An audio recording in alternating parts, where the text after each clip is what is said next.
if you're really cognitively not intact, you may not be able to relay the proper information about how it's going. Malignancy would probably be at the site. So malignancy is like a cancer, right? Sometimes it's listed as contraindication, but sometimes you'll have a talk with the physician where the malignancy is just bad enough that the person's going to die no matter what we do, so they might as well be comfortable. So oftentimes the physician will say, yes, it's fine to go ahead and do, but you would want permission with malignancies. Some places it's infected because we don't want to vasodilate and spread the infection. So those, and then not over the eyes, those were contraindications. Precautions included pregnancy, impaired circulation or impaired thermal regulation, where topical counter-irritants have been applied. What are topical counter-irritants?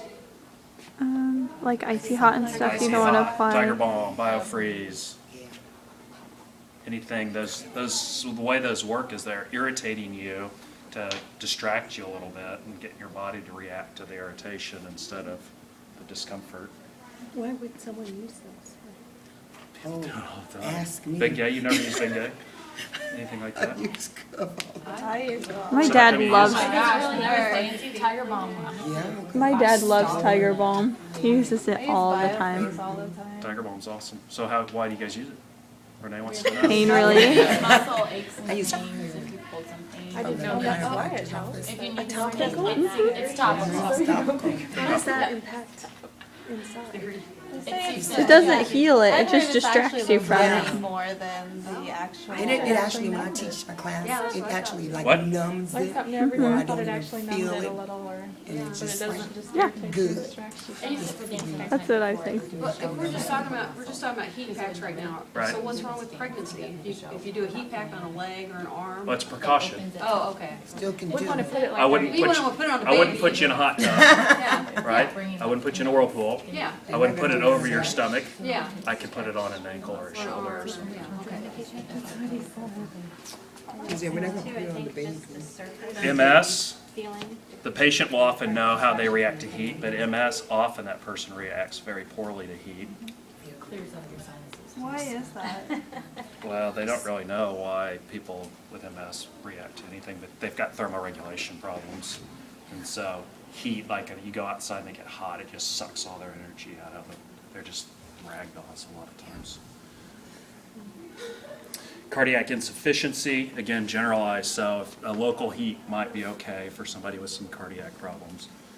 Open wounds, metal, superficial metal, I would say, like a knee replacement's probably not going to be that big a deal. But I would watch it pretty close. And then a rash you don't know what's causing.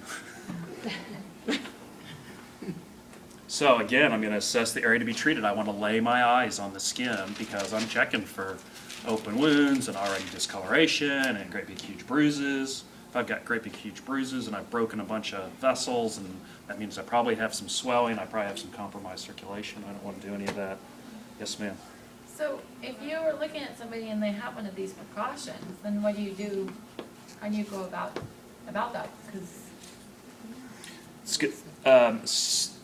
You're going to start asking questions about it, and then you're going to make either an educated guess or decide that you're not able to make the decision and talk to your PT or the physician. So you'd ask them how they've tolerated it before. So the MS patient, I might say, what's your experience with heat? Do you use heating pads? Do they help? Do they not help? Most people already know how they react to a hot pack. I mean, most of us have had one on, right? So most of your patients are going to have had some experience with ice and heat, unlike ultrasound or E-stim or some of these other tools that we may use. Most people are going to know. So, you know, especially with MS, I just ask them how they typically tolerate heat. And do you want to try it? We can try it for 5 minutes and see if you think it's helping. Some of these others, impaired circulation or I mean, pregnancy, couldn't they do it if it was localized? sure. Yeah, that's what we were just talking about that over on this side. So, big important thing here is, again, is position this person so that they're comfortable. You don't position them in a position that's not gonna be comfortable for them, because they're gonna have to be laying there for how long?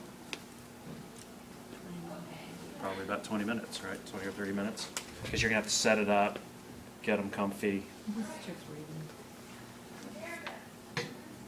I don't wanna have metal around where I'm doing this, like jewelry and stuff, because it can heat it up.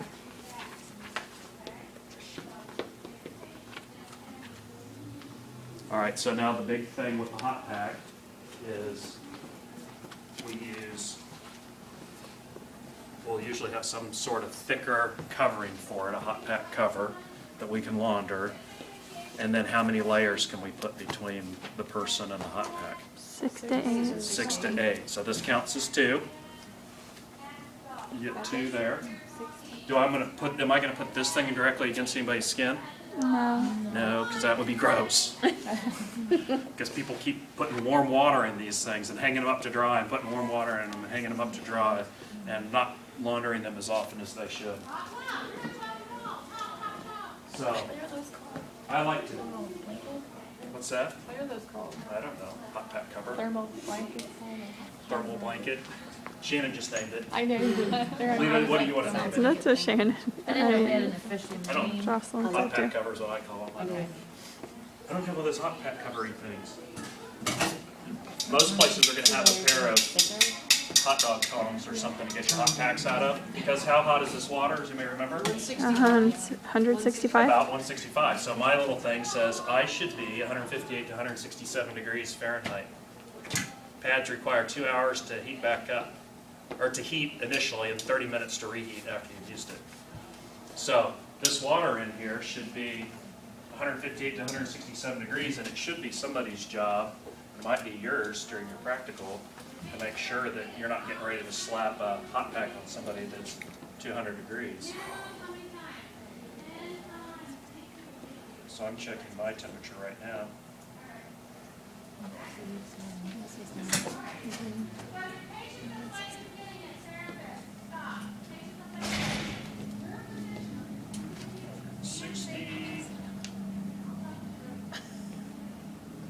I think I'm at 161. So you Okay. check the water temperature. Yeah, I'm checking the water temperature, because I don't want to slap this on somebody. You know, a lot of clinics, that might be a tech's job to check the temperature every day and to make sure there's water in it.